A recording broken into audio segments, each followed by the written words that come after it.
Parole de Dieu quotidienne.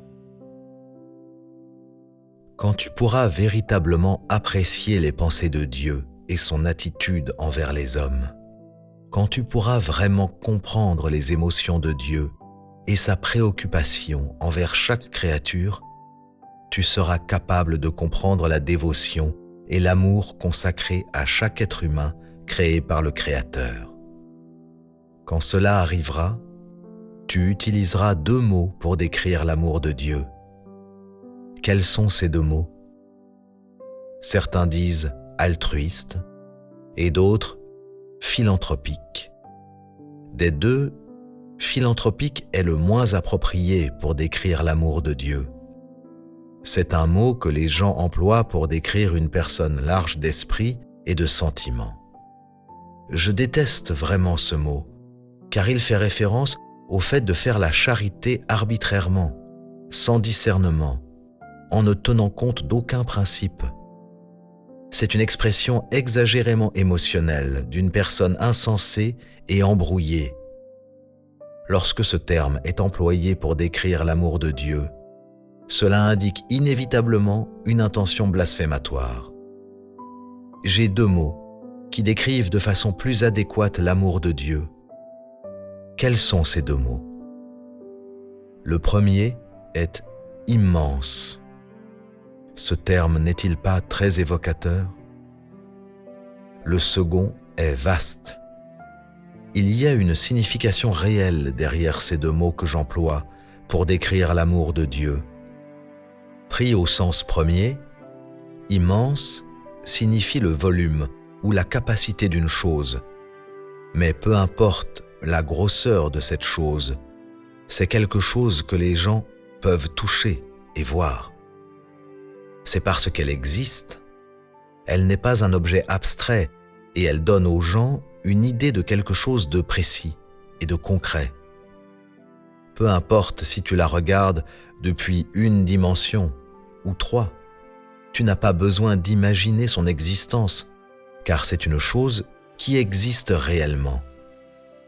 Même si l'emploi d'immense pour décrire l'amour de Dieu peut sembler comme une manière de quantifier son amour, néanmoins, il donne aussi le sentiment de quelque chose de non quantifiable. Je dis que l'amour de Dieu peut être quantifié, car son amour n'est pas une sorte de non-entité, ni ne surgit d'une légende quelconque. Au contraire, c'est quelque chose qui est commun à toutes les choses gouvernées par Dieu et appréciées par toutes les créatures à des degrés divers et de points de vue différents. Bien que les gens ne puissent pas le voir ou le toucher, cet amour apporte le soutien et la vie à toute chose à mesure qu'il se révèle peu à peu dans leur vie, et elles comptent et témoignent de l'amour de Dieu dont elles jouissent à chaque instant. Je dis que l'amour de Dieu n'est pas quantifiable, car le mystère de Dieu soutenant et nourrissant toute chose est difficile à imaginer par les humains, tout comme les pensées de Dieu pour toute chose et particulièrement pour les hommes. C'est-à-dire que personne ne connaît le sang ni les larmes que le Créateur a versées pour l'humanité. Personne ne peut appréhender, personne ne peut comprendre la profondeur ou le poids de l'amour que le Créateur porte aux hommes qu'il a créés de ses propres mains. Décrire l'amour de Dieu comme immense, c'est permettre aux gens d'apprécier et de comprendre son étendue et la réalité de son existence. C'est aussi pour que les gens puissent comprendre plus profondément le sens réel du mot créateur et pour qu'ils puissent obtenir une compréhension plus profonde du véritable sens de l'appellatif création. Qu'est-ce que le mot vaste décrit habituellement? On l'emploie généralement pour l'océan ou l'univers.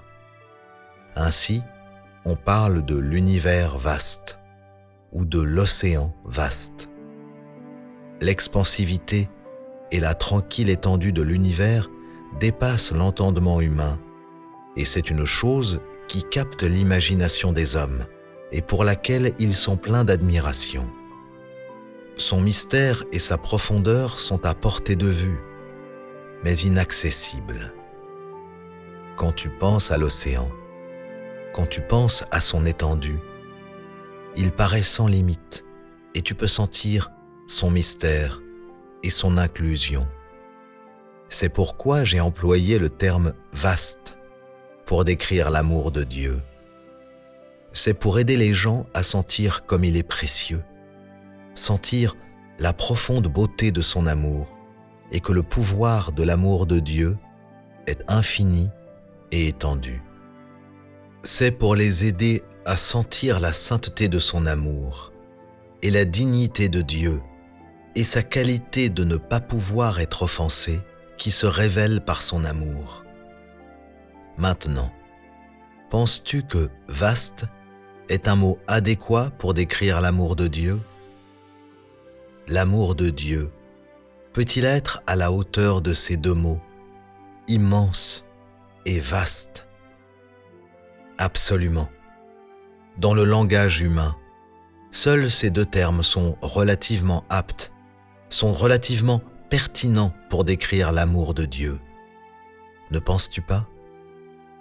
Si je te demandais de décrire l'amour de Dieu, utiliserais-tu ces deux mots? Tu ne le pourrais très probablement pas, car ta compréhension et ton appréciation de l'amour de Dieu sont limitées à une perspective plane et ne se sont pas élevées à la hauteur de l'espace tridimensionnel. Aussi, si je te demandais de décrire l'amour de Dieu, tu sentirais que les mots te manquent. Tu serais même bouche bée.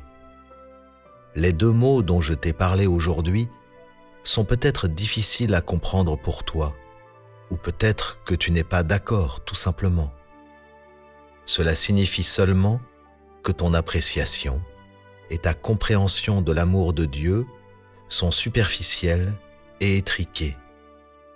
J'ai dit auparavant que Dieu est altruiste.